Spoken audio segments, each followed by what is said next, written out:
this is an iHeart podcast. Guaranteed human. It's an Olympics you'll never forget. Prime time in Milan.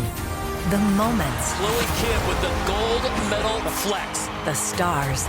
Ilya Malinin. Out of this world. The spectacle from beautiful northern Italy with very special guests every night of the Olympics. Experience the world's biggest show. Prime time in Milan. Tonight, 8/7 Central on NBC and Peacock. The big game commercials are basically must-see TV. This year, Elf Cosmetics went all out with an absurdly funny telenovela called Melissa. It stars Melissa McCarthy, Nicholas Gonzalez, Itati Cantoral, and Elf Glow Reviver Lip Oil. The Elf Glow Reviver Lip Oil is an ultra-glossy tinted lip oil that nourishes, hydrates, and enhances your lips' natural color. Watch the full episode of their new Elf novela on soyunbaño.com. Ever wonder why so many people regain weight after stopping a GLP-1? Up to 40% of the weight lost can come from lean muscle. This weakens the body, slows metabolism, and makes it easier to put the pounds back on, creating a cycle of dependency. Prolon's 5-day fasting-mimicking diet offers a drug-free way to maintain results and support long-term metabolic health. In just 5 days, it activates fasting pathways to burn fat, protect muscle, and rejuvenate cells, all while letting you enjoy real food. Get 15% off plus a $40 bonus gift when you subscribe at prolonlife.com/iHeart. That's prolonlife.com/iHeart. You see it instantly. It's Coldwater Creek, the mark of exceptional workmanship and signature touches inspired by a Mountain West heritage. Distinctive styles created from quality fabrics, silhouettes perfected with just the right drape, feel-good fits offering ease of movement, and thoughtful details to elevate your look. Coldwater Creek's authenticity is embodied in every piece, embracing its confident spirit that carries through to today. Discover Coldwater Creek clothing, designed to fit your life the way you want. For a wardrobe you can count on season after season, visit coldwatercreek.com. Shop the new spring collection at 20% off $75 or more with code IHEART20.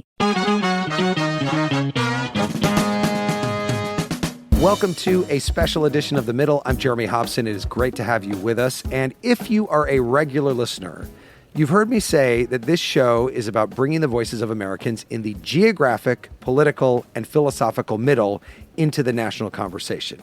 Well, this hour, finally, we are going to focus on that last one, the philosophical middle. What is that? What does it mean? Well, there is the middle way in Buddhism. There is Aristotle's golden mean, and there are other components of philosophical thought that urge people to avoid the extremes and find compromise. We're going to talk about that and more with two philosophers this hour. But first, last week on the show, we asked you for your thoughts on the so-called Big Beautiful Bill and what it could mean for you if it becomes law. Here are some of the voicemails that came in. Hi there, my name's Louie. I'm calling from Wyoming.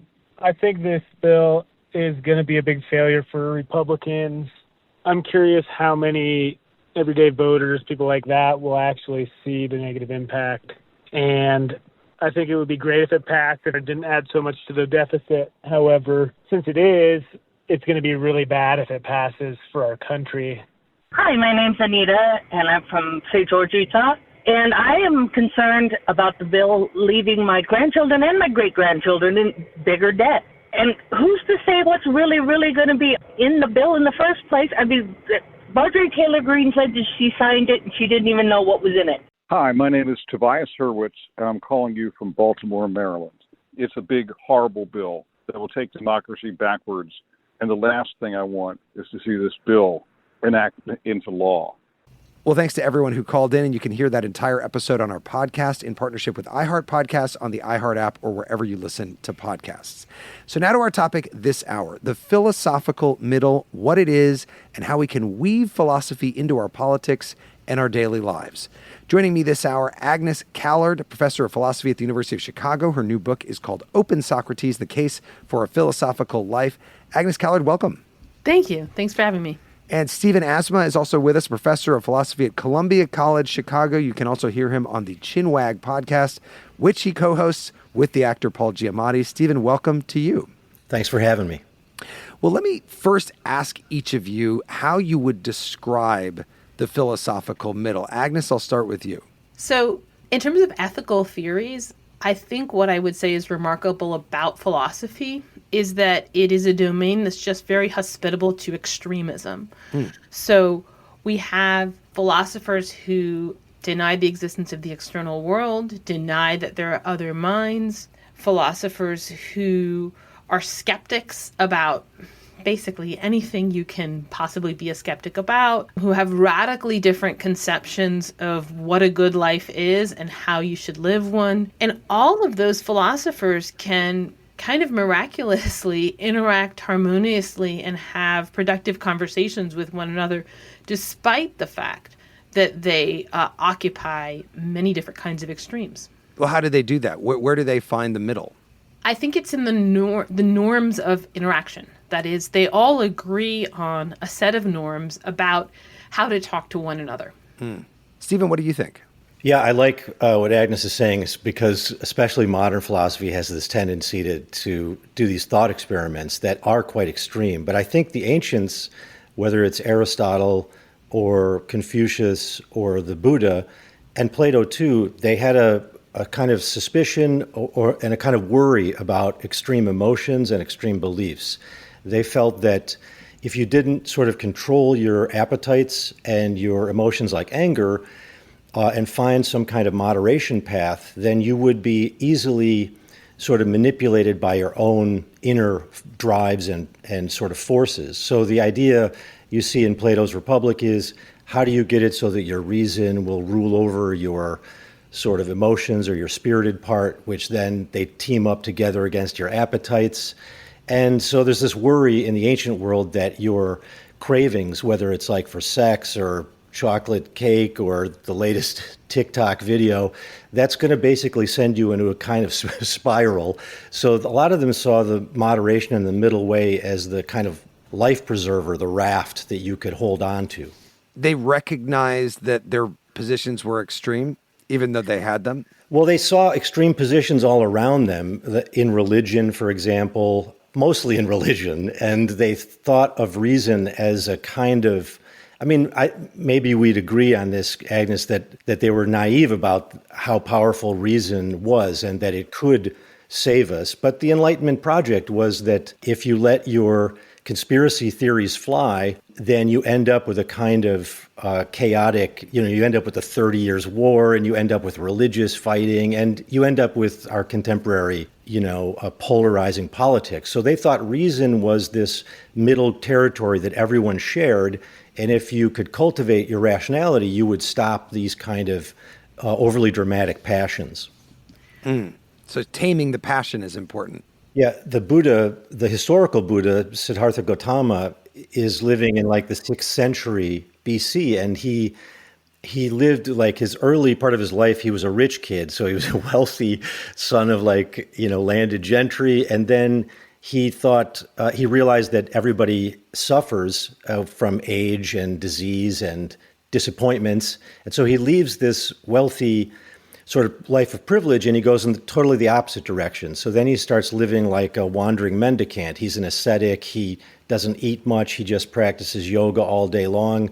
He starves himself meditating, but eventually he almost drowns like in the Ganges River, and he's fished out of there. And then he resolves, okay, I've tried both extremes. I've lived like a rich, opulent lifestyle, and I've lived this life of self-denial, and these don't get you anywhere. So he says, I'm now going to live the middle way, which is a technical term for Buddhism. It means like avoid the extremes, not just in terms of wealth, but also in terms of knowledge and metaphysics and all this other stuff. So it's a nice, I think Buddhism really clings to the middle. Yeah. It should be your patron saint here, the Buddha. Maybe we should change the logo of the show. Agnes, what about the golden mean from Aristotle? Can you just tell us briefly about that? What is that?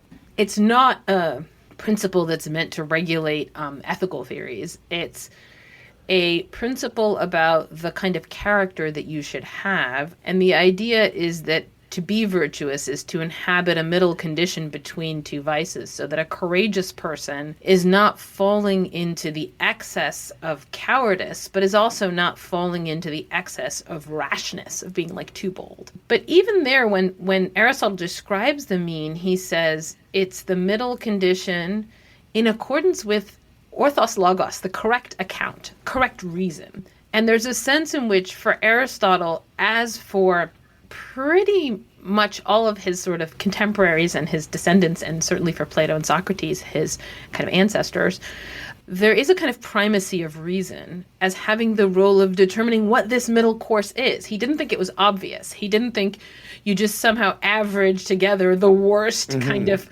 cowardice with the worst kind of rashness and you'll get this perfect golden mean in the middle. He thinks that you have to use the power of reason to bring the middle state to light.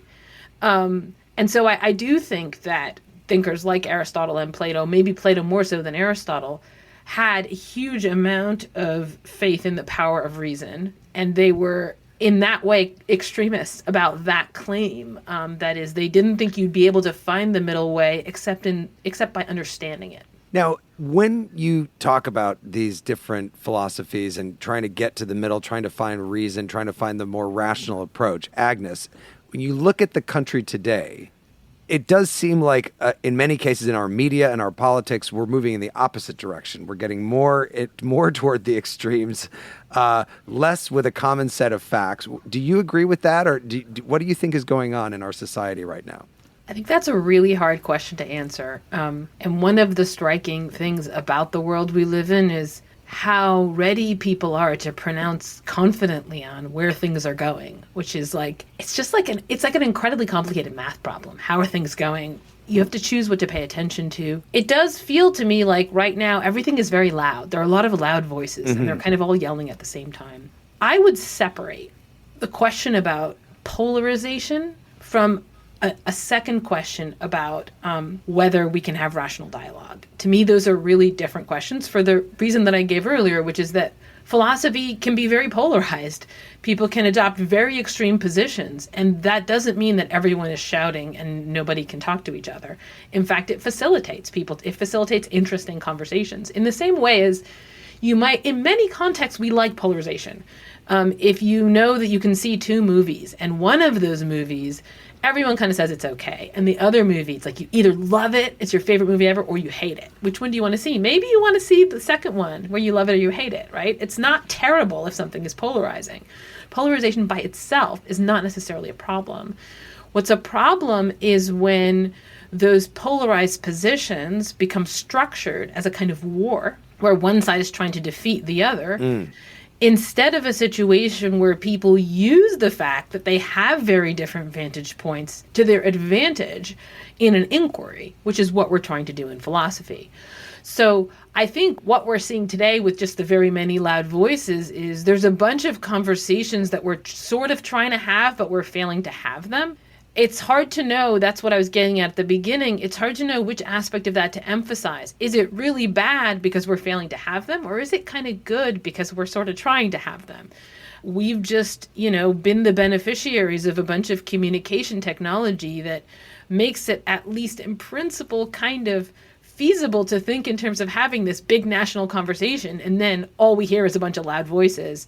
Yeah. But I find it hard to assess that situation. You say we've been the beneficiaries. I guess in broad strokes, we have benefited from technology, but in some ways you could say we are the victims of this new We're the world. recipients. Right, Let's we're put the it neutrally. recipients. Right? We're the recipients of a bunch of technology. The jury is still out as to how we choose to use it. Yeah. Well, stand by, because in a moment we're going to talk about how philosophy applies to our politics these days. But as we go to break, listen here to the British philosopher Bertrand Russell talking in 1959 about the lessons he would want to impart on future generations. Love is wise, hatred is foolish. In this world, which is getting more and more closely interconnected, we have to learn to tolerate each other. We have to learn to put up with the fact that some people say things that we don't like. We can only live together in that way. And if we are to live together and not die together, We must learn a kind of charity and a kind of tolerance, which is absolutely vital to the continuation of human life on this planet. Bertrand Russell, whose English is so proper he makes King Charles sound like a commoner. Stay with us. More about the philosophical middle coming up. It's an Olympics you'll never forget. Prime time in Milan. The moments. Chloe Kim with the gold medal flex. The stars. Ilya Malinin. Out of this world. The spectacle from beautiful northern Italy with very special guests every night of the Olympics. Experience the world's biggest show. Prime time in Milan, tonight 8/7 Central on NBC and Peacock. You see it instantly. It's Cold Water Creek, the mark of exceptional workmanship and signature touches inspired by a Mountain West heritage. Distinctive styles created from quality fabrics, silhouettes perfected with just the right drape, feel-good fits offering ease of movement, and thoughtful details to elevate your look. Coldwater Creek's authenticity is embodied in every piece, embracing its confident spirit that carries through to today. Discover Coldwater Creek clothing, designed to fit your life the way you want. For a wardrobe you can count on season after season, visit coldwatercreek.com. Shop the new spring collection at 20% off $75 or more with code IHEART20. Welcome to the A Building. I'm Hans Charles. I'm Menelik Lumumba. It's 1969. Malcolm X and Martin Luther King Jr. had both been assassinated, and Black America was at a breaking point. Rioting and protests broke out on an unprecedented scale. In Atlanta, Georgia, at Martin's alma mater, Morehouse College, the students had their own protest. It featured two prominent figures in Black history, Martin Luther King Sr. and a young student, Samuel L. Jackson. To be in what we really thought was a revolution. I mean, people were dying. 1968, the murder of Dr. King, which traumatized everyone. The FBI had a role in the murder of a Black Panther leader in Chicago. This story is about protest. It echoes in today's world far more than it should, and it will blow your mind. Listen to the A Building on the iHeartRadio app, Apple Podcasts, or wherever you get your podcasts. This is Ryder Strong, and I have a new podcast called The Red Weather. It was many and many a year ago in a kingdom by the sea. In 1995, my neighbor, Anna Trainer, disappeared from a commune. It was hard to wrap your head around. It was nature and trees and praying and drugs. So no, I am not your guru. And back then, I lied to my parents, I lied to police, I lied to everybody. There were years, Ryder, where I could not say your name. I've decided to go back to my hometown in Northern California, interview my friends, family, talk to police, journalists, whomever I can, to try to find out what actually happened. Isn't it a little bit weird that they obsess over hippies in the woods and not the obvious boyfriend? They have had this case for 30 years. I'll teach you sons of to come around here with my wife. Boom, boom. This is The Red Weather. Listen to The Red Weather on the iHeartRadio app, Apple Podcasts, or wherever you get your podcasts. This is The Middle. I'm Jeremy Hobson. This hour, we're focusing on the philosophical middle and talking about what we can learn from philosophy and apply to our lives politically and socially. I'm joined by Agnes Callard, professor of philosophy at the University of Chicago, and Stephen Asma, professor of philosophy at Columbia College, Chicago. Stephen, you've written about Donald Trump and Trumpism in a philosophical way, not really making judgments about it, but just looking at it as objectively as possible. What do you make of Trump's dominance of our politics? Oh, God. Okay. We need several more shows for this. But I was sort of making a general comment about my own background is in philosophy of biology, and I sort of look at things through an evolutionary perspective. I think in many ways, politics, for me, has to be understood in terms of the larger question of human evolution and cooperation. So I look at somebody like Trump, and I see that he appeals to certain parts of the human being, all of us, which is somebody who has a sense of certainty, direction, mission. Even if you don't believe that he can deliver on any of those things, he represents a classic straw man I'm sorry, strong man, which might be a straw man as well. But that's sort of it's oftentimes the case that when there's chaos, people will give over their freedoms to somebody that has a kind of authoritarian approach. I lived in Cambodia for a while. After the Cambodian Khmer Rouge and after the Civil War, people were willing to hand over a lot of their freedoms to the Prime Minister Hun Sen, and he has held power there for over 30 years. And it's possible that somebody like Trump fulfills that need when people are feeling unstable. But I think what's happening is that the media, for example, also hijacks human nature. So we have an outrage media that hijacks the human attention towards threats. So we key in on things that cause fear and are threatening. So it's no accident that the media basically gives us two stories, like you're either with us or you're against us. Because it's not just that the media is out to get us, they're just simply hijacking a human system of attention, and human beings evolved to survive. So they attend to things that are fearful, and if you keep feeding them fear, they will keep tuning in. And so that's sort of the approach that I have about politics and media. Well, and Agnes, it kind of gets to what you were saying a moment ago about sort of having such certainty about your position. Trump feels not so foreign to me as a kind of scholar of the ancient world. There were just a lot of tyrannical personalities and figures who achieved what they achieved, I think, because they were good at appealing to people. They were good at getting the people to set them up as a tyrant. That's how Plato would put it. That was a common figure, and in fact, there's a dialogue in which Socrates is asked, but look, isn't that what everyone secretly wants? Don't we all secretly want to be Trump? Don't we all secretly want to rule the world in a way where we are not subject to the usual constraints of the law or morality? And the person that he's talking to just thinks it's obvious that's what everyone wants. Most of us can't get it. And, maybe we admire Trump because he's getting the thing we want, or maybe we hate him because he's getting the thing we secretly want. But we all agree that that's secretly, deeply what we would want. And Socrates says, no. If you're asking me whether I admire this tyrant, he's not asked about Trump, obviously, but he's being asked about a certain tyrant in his world. He's like, well, what I want to know about him is, how does he stand with respect to justice and injustice?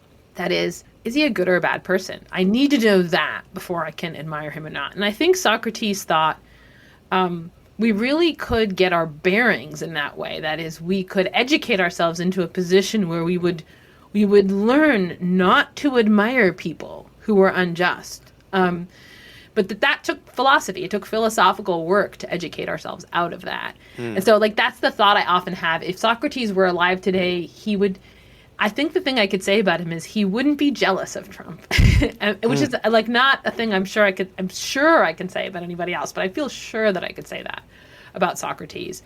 And it is related to certainty.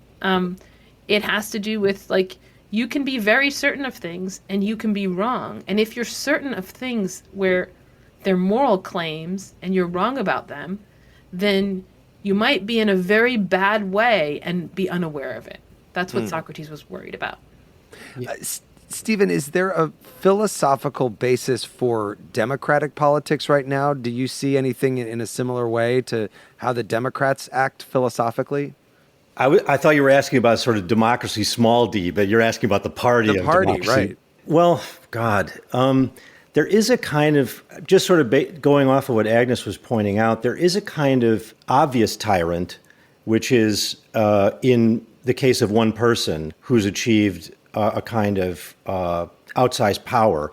And as Plato and many of the ancients would agree, that person might look like they're happy because they have so much power, but inside psychologically, they're very distressed.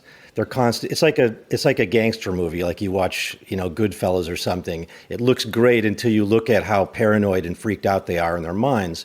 And so that's sort of against the sort of centralized authoritarian tyrant. But there's also a tyranny of ideas. And what I think the left is good at, and I don't mean this as a compliment, but they're good at making an ideology that you must conform to. And if you don't conform to that ideology, you're considered either a racist or a bigot or otherwise some degenerate deplorable. They're very good at formalizing this nest of litmus test ideas, and it becomes its own kind of tyranny. You can't identify it so clearly like, oh, that's the guy.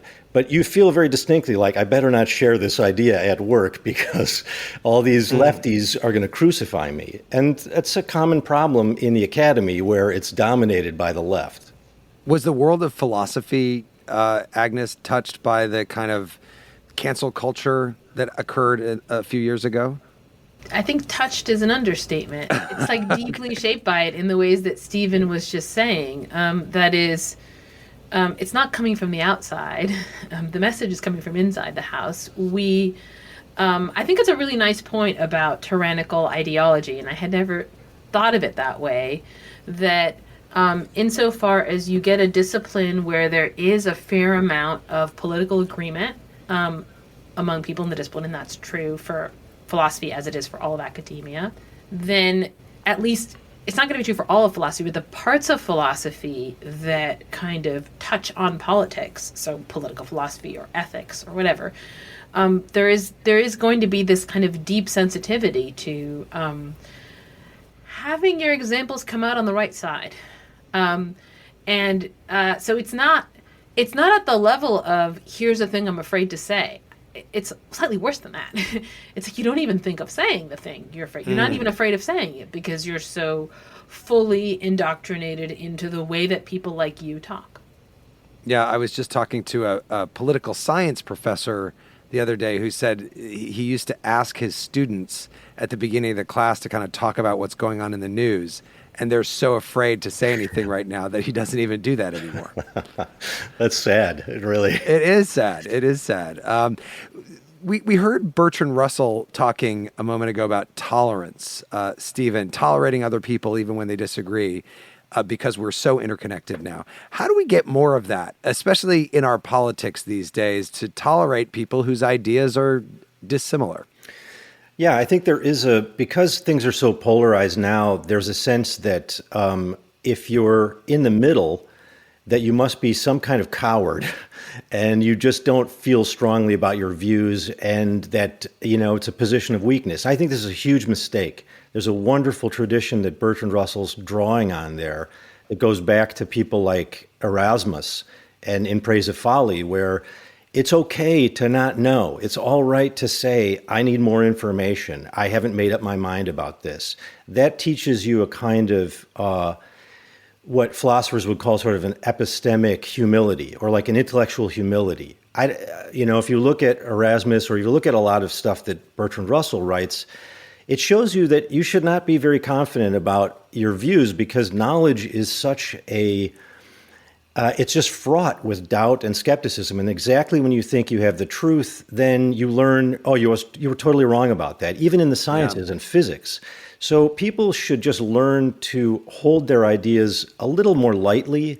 And when you do that, it tends to give you a little more charity towards other people's views instead of just damning them. And that's the threat of dogmatism. And I feel like philosophy can provide some helpful there's too much skepticism when you don't know what to do or say or think. But healthy skepticism is just sort of, leavening your views with a little humility. I was lucky enough during college to take a class with Elie Wiesel, the Nobel Peace Laureate, Holocaust survivor, and he would quote, I believe, a philosopher who said, "Trust those who seek the truth, distrust those who found it." Which I thought was just a great line. Agnes, if you listen to politicians these days and they talk about the willingness to compromise, the thing that they'll say in the next breath is, but I'm going to stand firm in my beliefs when I need to. Is it possible to do both of those things at the same time? To both compromise and stand firm with respect to the very same things? No, I don't think so. Huh.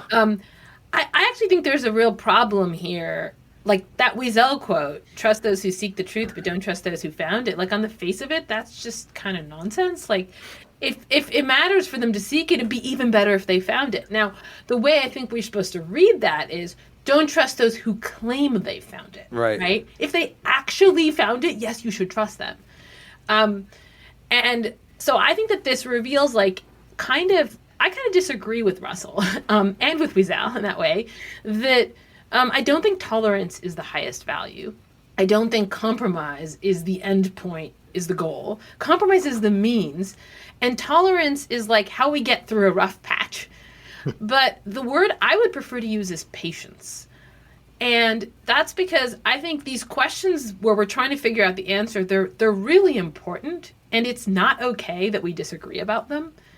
And there's a way in which the attitude of tolerance can trivialize the disagreement. So I have a colleague who reports that with her students, when they talk about really charged topics, the students all say to one another, your opinion is really valid. That was a valid opinion. Yeah. And she says to them, wait a minute, you disagree with this other person. Like, I want to hear it. All they want to say is your opinion is valid, right? So they're scared to disagree. They want to just tolerate. And I think that can lead us, we can kind of stall out on the seeking that Wiesel was pointing us towards. We can stall out on the inquiry. So I guess the way that I see the value of compromise is that it has to serve a higher end of like, ultimately, I'm going to get where I want by compromising. The compromise itself is not a perfect instantiation of what I want. It's a compromise. And similarly, instead of tolerance, I would say, look, I'm going to have patience with people who disagree with me because it could be that I'm the one who's wrong and they're going to show me that I'm wrong. I'm not just tolerating their views because, again, I might be the one who's wrong. So tolerance would be the wrong attitude. But it's that we're in the middle of a journey, not at the end of it. Well, and Stephen, let me throw one other thing at you that probably a lot of our listeners have experienced, which is people who on social media, where a lot of the conversation takes place these days, they just start unfriending or getting rid of the people who say things that they don't want to hear. So then they end up even in more of a bubble where they only reinforce the beliefs that they already had. Yeah, that's a common problem, and I think it's we have to change that view about beliefs, really, and about, I suppose, even about the ideas about the truth. It's very common for family members to even like break apart just because they disagree about politics. When I was a kid, nobody did that. You would disagree about politics, but there was a shared world as well, and you could exit your political bubble and enter this shared world together, which I think is harder to find because we're increasingly living in this simulacrum all the time, this online world of extremes. And even just, you have to understand who the stakeholders are. You might have a very hardcore Republican and a very hardcore Democrat, but then maybe they meet at their kids', fencing or Little League game, and they share like a conversation. They realize the other person's not a monster. There's a sense in which these, like, I think they're sometimes called third spaces by social scientists. Yeah, right. Third spaces. They're decreased maybe, and that they act as a wonderful curative to some of the partisan sort of living in a bubble problem. I also think there's a kind of maybe a utopian sense about the truth, which is when you have it, all of the truths are going to live together with each other. And I'm sort of more of a conservative and think that actually what happens is it's not like you're right and they're wrong, they're right and they're wrong. Oftentimes it's a battle between two good things. They just are mutually exclusive. And that's a difficult thing for us to accept because we're all kind of utopian, liberal-minded. We think everyone's going to be able to share and get along, and it's going to be a kind of kumbaya thing ultimately when we get there. But ultimately, some of the good things for my family are not going to be good things for your family. That's just the way it is from my point of view. I'm sort of influenced by a philosopher named Isaiah Berlin, who thinks about the good as not absolutely opposed to the evil or bad, but rather politics is about trying to balance and find coexistence between goods. But ultimately, there's friction and contest and conflict. Agnes, what do you think about that? People who sort of go into their information bubbles, or they just, they'll take any fact or news item and just use it to bolster their preconceived notions about something. I'm inclined to think that when we frame a person that way, we're just not understanding them very well. That is, that's a caricature of a person, and if they were here, we'd have an interesting conversation about that. So we're repeating the problem by thinking about it that way.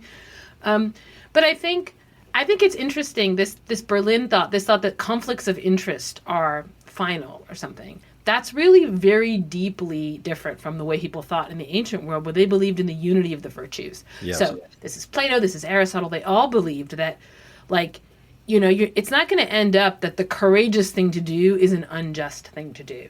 And so if a courageous thing for me to do would be unjust to you, it would be bad for your family or something, it won't be courageous. That won't be the good thing for me to do.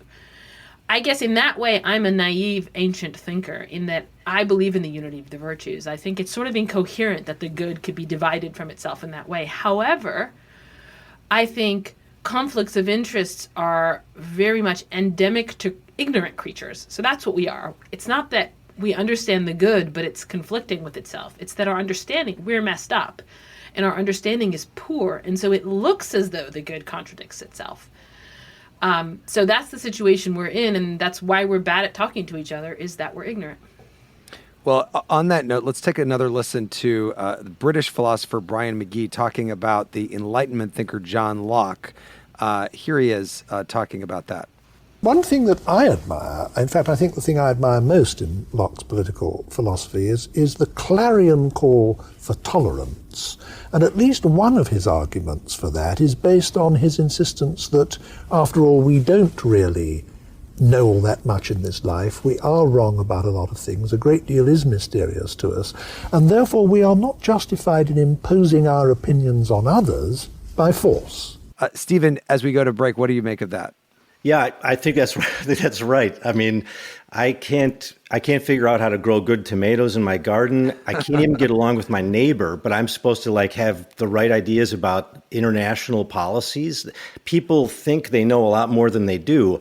I think we should accept this sort of general skepticism and tolerance. Yeah. That is philosopher Stephen Asma. I'm also speaking with philosopher Agnes Callard.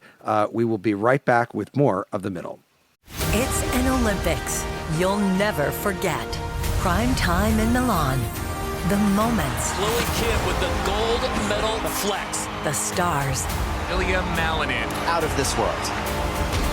The spectacle from beautiful northern Italy with very special guests every night of the Olympics. Experience the world's biggest show. Prime time in Milan, tonight 8/7 Central on NBC and Peacock.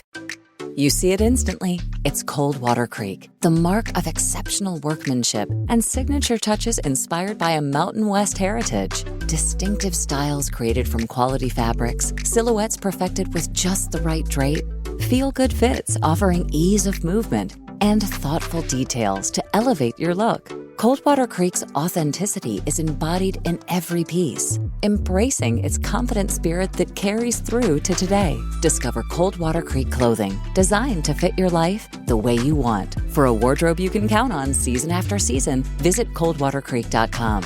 Shop the new spring collection at 20% off $75 or more with code IHEART20. Welcome to the A Building. I'm Hans Charles. I'm Menelik Lumumba. It's 1969. Malcolm X and Martin Luther King Jr. had both been assassinated, and Black America was at a breaking point. Rioting and protests broke out on an unprecedented scale. In Atlanta, Georgia, at Martin's alma mater, Morehouse College, the students had their own protest. It featured two prominent figures in Black history, Martin Luther King Sr. and a young student, Samuel L. Jackson. To be in what we really thought was a revolution. I mean, people were dying. 1968, the murder of Dr. King, which traumatized everyone. The FBI had a role in the murder of a Black Panther leader in Chicago. This story is about protest. It echoes in today's world far more than it should, and it will blow your mind. Listen to The A Building on the iHeartRadio app, Apple Podcasts, or wherever you get your podcasts. This is Ryder Strong, and I have a new podcast called The Red Weather. It was many and many a year ago in a kingdom by the sea. In 1995, my neighbor, Anna Trainer, disappeared from a commune. It was hard to wrap your head around. It was nature and trees and praying and drugs. So no, I am not your guru. And back then, I lied to my parents, I lied to police, I lied to everybody. There were years, right, where I could not say your name. I've decided to go back to my hometown in Northern California, interview my friends, family, talk to police, journalists, whomever I can, to try to find out what actually happened. Isn't it a little bit weird that they obsess over hippies in the woods and not the obvious boyfriend? They have had this case for 30 years. I'll teach you sons of to come around here with my wife. Boom, boom. This is The Red Weather. Listen to The Red Weather on the iHeartRadio app, Apple Podcasts, or wherever you get your podcasts. This is The Middle. I'm Jeremy Hobson. This hour, we're focusing on the philosophical middle and how that can improve our politics and our daily lives. I'm joined by Stephen Asma, professor of philosophy at Columbia College Chicago, and Agnes Callard, a professor of philosophy at the University of Chicago. So, Agnes, your book is called Open Socrates, The Case for a Philosophical Life. What does it mean to live a philosophical life in the modern context, and how do we do that? It's living your life as though you don't know how to live it, as though the project of your life we're to find out. So your life is lived in pursuit of knowledge.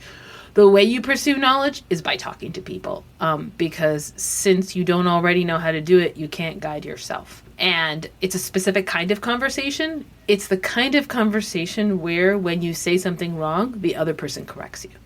But I think of, like, as you get older in life, you want to know how to live your life. You want to say, okay, I've got this down. I've figured this out. I'm doing this properly. This works for me. You're saying that we should continue to question. I think this is going to be a really hard sell to old people. And they're probably not going to embrace it.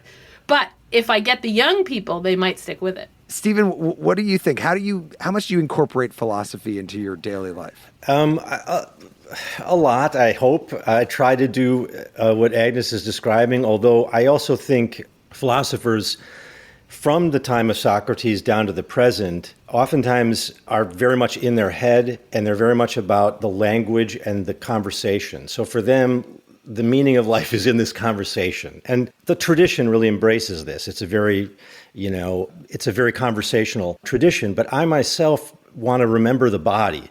And I think the body is extremely important in living the good life. And there's been a sort of movement in the last, 10, 20 years called embodied cognition. And a lot of the way we understand the world is through the body, through making art, through things like dance, through investigation with the body. And a lot of these things can't be expressed directly in a conversation. They don't submit to language very well. Language is sort of like just the top part of how the mind works, but there's all this mammalian problem-solving ability that we have. And I think somebody like Aristotle understood this. So he said, you can't just talk your way to the good or the right. You have to develop habits.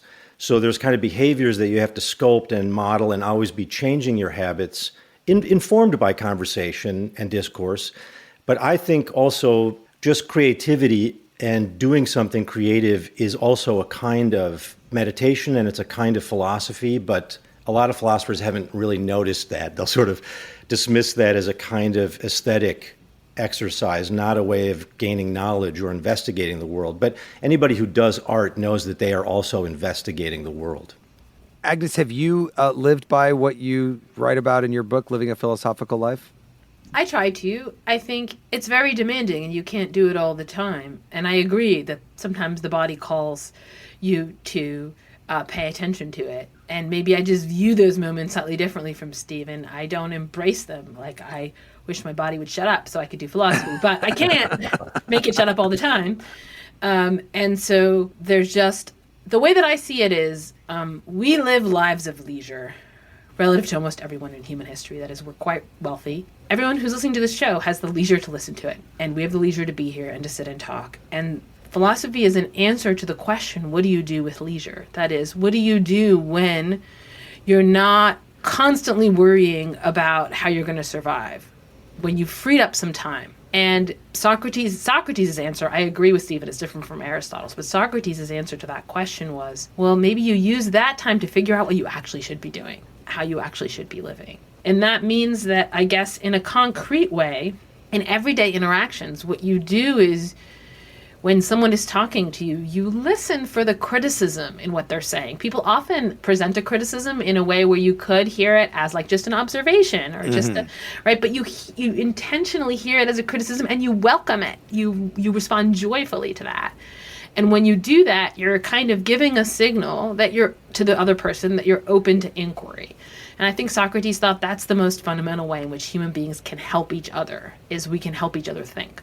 Stephen, do you think we do that enough, that we are open to that kind of criticism, or even that we think philosophically, that we use our free time to think about things as opposed to just doom scrolling on Instagram or something like that? I think that's right. I mean, as Agnes was describing it, I was just realizing how hard it is to do what she is suggesting. But it's the core idea in Socratic method, which is you can't have a deep conversation unless the participants are willing to engage in something that might damage the ego slightly in the conversation. I would say our Western tradition, I've lived on and off in China and taught in China, and the Confucian tradition, which I have a great respect for, does not like questioning authority. It's not the model. They say like the authority is contained in the elder son and the father, and it's a sort of top-down authoritarian, so you don't challenge authority.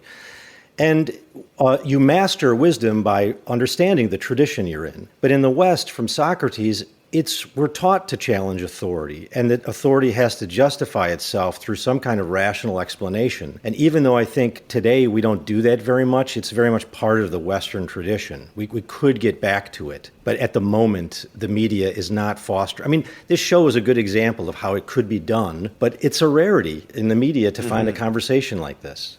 Agnes, when you think about the strands of philosophy, the big ones, existentialism, nihilism, hedonism, stoicism, etc., which one do you think is most prevalent in the United States? We just heard about China and Confucianism, but what about in the U.S.? I think what's most prevalent is confusion and inconsistency. I think people will be hedonist in one moment when that serves them, and they'll pull up stoicism when that makes them feel good about themselves. They will vacillate between all of these positions, and Socrates thought the basic problem with people was not that they were stubborn. It's not that they're dogmatic. It's that they're unable to stick to any claim for more than like 30 seconds.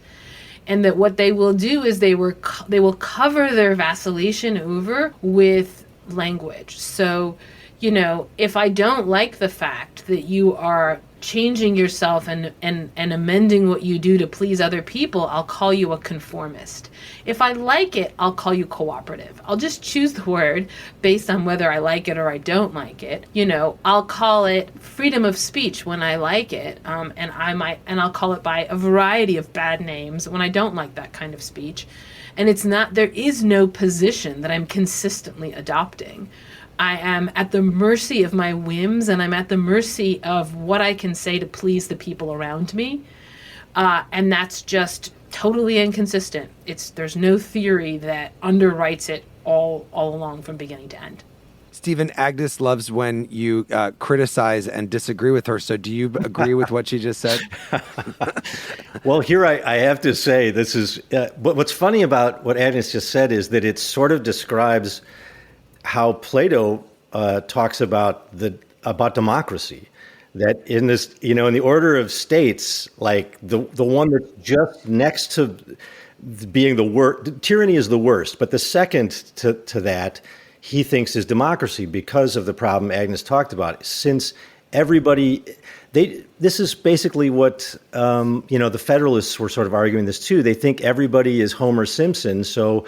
You see something shiny and you run in that direction, and then you see something over here and you run in that direction. So it is a problem. I think it depends on how pessimistic you are as to how big the problem is. But I think it's true that human beings are easily manipulated and easily distracted. And now we have these phones and these social networking sites that are really keeping us completely distracted. And it keeps us from having a kind of program or a purpose, what Aristotle would call a teleological orientation in life. And the existentialists talked about this too. We are just buffeting back and forth from one stimulus to another, and that's sort of how modern life is. So you almost have to do things like have a media diet, stop for like a week, get offline. As the kids say, go touch grass. You have to have these like measures by which you can reconnect to real life instead of just being bounced around because of these appetites that we have. Do the kids say go touch grass? Yeah, that's what my son says. He says go touch grass means you've been online too long. You need to go out into nature. Yes, yes. Something that you write about, Agnes, is the importance of symbols in our understanding and judgment of people, like a red MAGA hat, for example, or a pride flag. How does that fit into what we're talking about here? I think symbols are like automated thinking. I think that we become a little symbol mad sometimes. That is, we want to automate more and more, and especially as we get involved in larger and larger conversations with more and more voices, and there's just so many things going on, we kind of want these like anchor points. And so what happens is that a person can become a symbol, like Trump, right? Or a MAGA hat, a hat. Which normally you could respond all different ways to a hat, right? But if it's a MAGA hat, there's kind of only two responses you're allowed to have. That's automated responses. Even a concept like abortion, right? You might have thought, well, there are many different responses you could have to the concept of abortion. No, we've automated it so that there's two that you're allowed to have. So I think that this kind of symbolic thinking, the heavy use of symbols and using people and ideas and sentences, freedom of speech, all those things as symbols, that's a kind of way to create some stability in a discourse, but it heavily inhibits our ability to think because we don't want to automate all of those responses. Is it new? I don't know. I do seem to see more of it over time. So I suspect that it is increasing. And you would sort of predict that it would increase as we get this kind of communicative mayhem that we don't know how to sort out. I would argue that it's actually quite old, too. I think it is like ramped up now more than ever. But I think the way that an image gets right at the emotional, lexicon almost faster than language does, I think it's quite old. Like there's always been this hostility towards iconography in the Jewish and Muslim tradition, and even in the Christian tradition. Even in science, people were afraid of images because they tilted you one way because of your emotions, and it could be the wrong way. But it's sort of stronger than ever at the moment with memes, meme culture. And you think that that's just because we want to simplify an otherwise very complicated world? We're trying to make it easier for us to digest and understand. Basically, yes.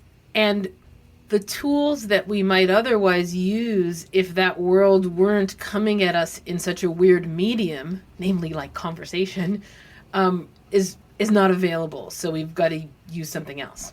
So, Stephen, if our listeners are hearing this and they say, I want to take a more philosophical approach to my life, what would you suggest that they do?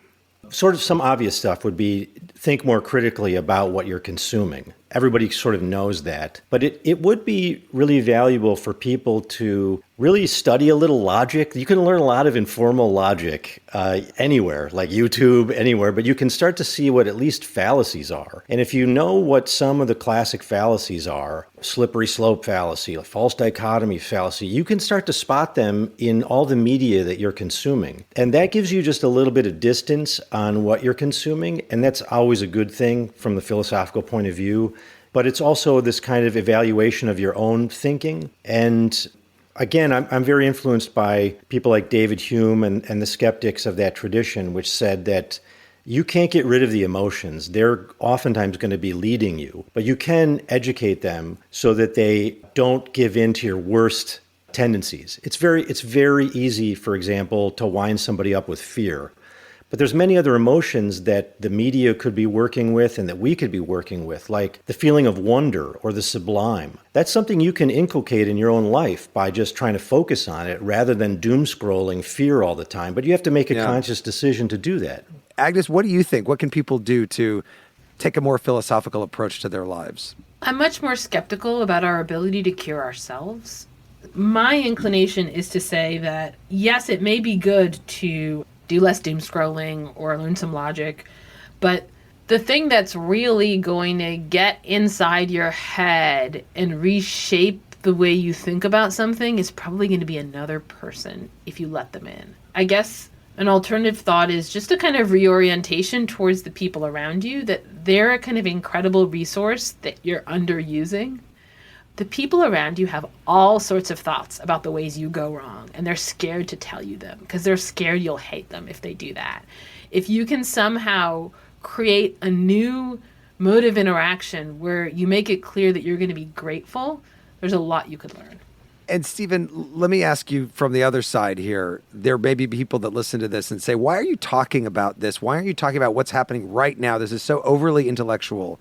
What do you say to people who feel that philosophy is not connected to our modern lives?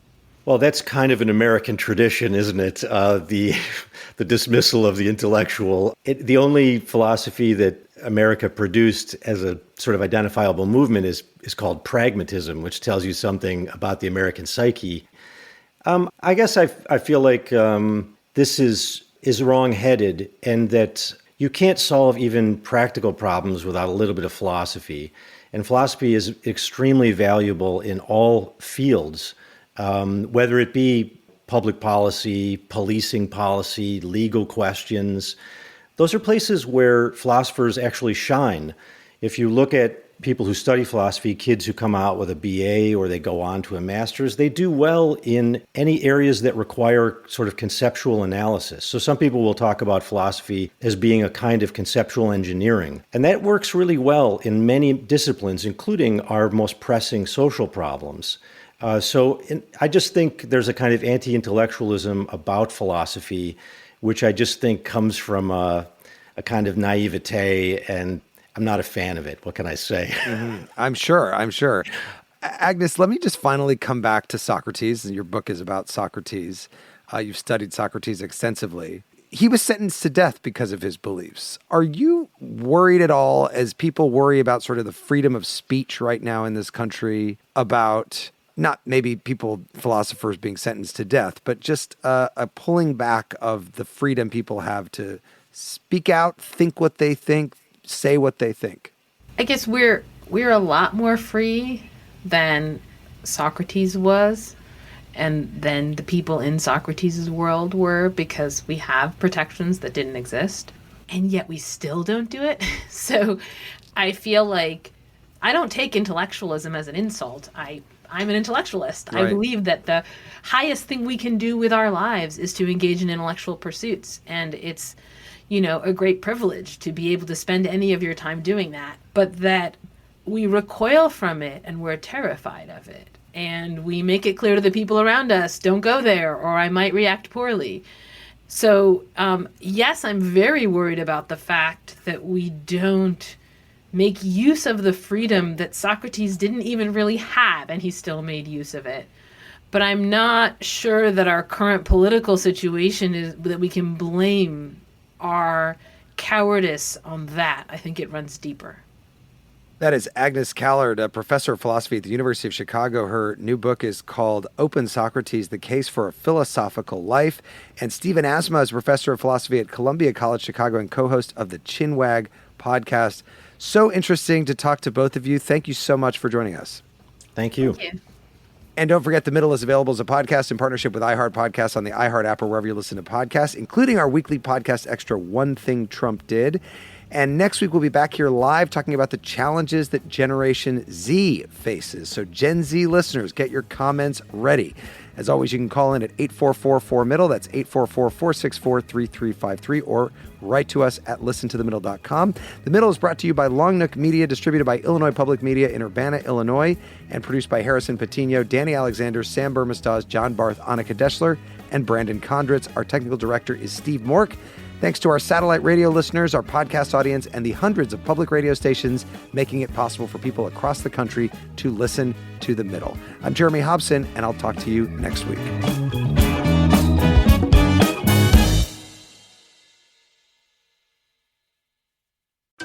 You see it instantly. It's Coldwater Creek, the mark of exceptional workmanship and signature touches inspired by a Mountain West heritage. Distinctive styles created from quality fabrics, silhouettes perfected with just the right drape, feel-good fits offering ease of movement, and thoughtful details to elevate your look. Coldwater Creek's authenticity is embodied in every piece, embracing its confident spirit that carries through to today. Discover Coldwater Creek clothing, designed to fit your life the way you want. For a wardrobe you can count on season after season, visit coldwatercreek.com.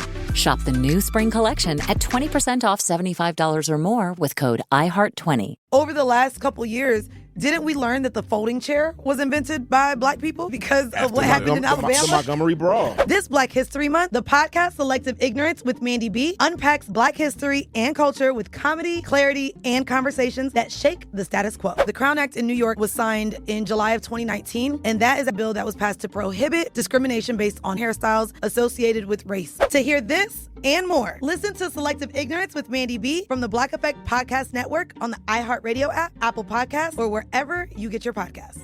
1969. Malcolm and Martin are gone. America is in crisis. And at Morehouse College, the students make their move. These students, including a young Samuel L. Jackson, locked up the members of the Board of Trustees, including Martin Luther King Sr. It's the true story of protest and rebellion in Black American history that you'll never forget. I'm Hans Charles. I'm Menelik Lumumba. Listen to The A Building on the iHeartRadio app, Apple Podcasts, or wherever you get your podcasts. I actually drop better when I'm high. It heightens my senses, calms me down. If anything, I'm more careful. Honestly, it just helps me focus. That's probably what the driver who killed a 4-year-old told himself. And now he's in prison. You see, no matter what you tell yourself, if you feel different, you drive different. So if you're high, just don't drive. Brought to you by NHTSA and the Ad Council. This is an iHeart podcast. Guaranteed Human.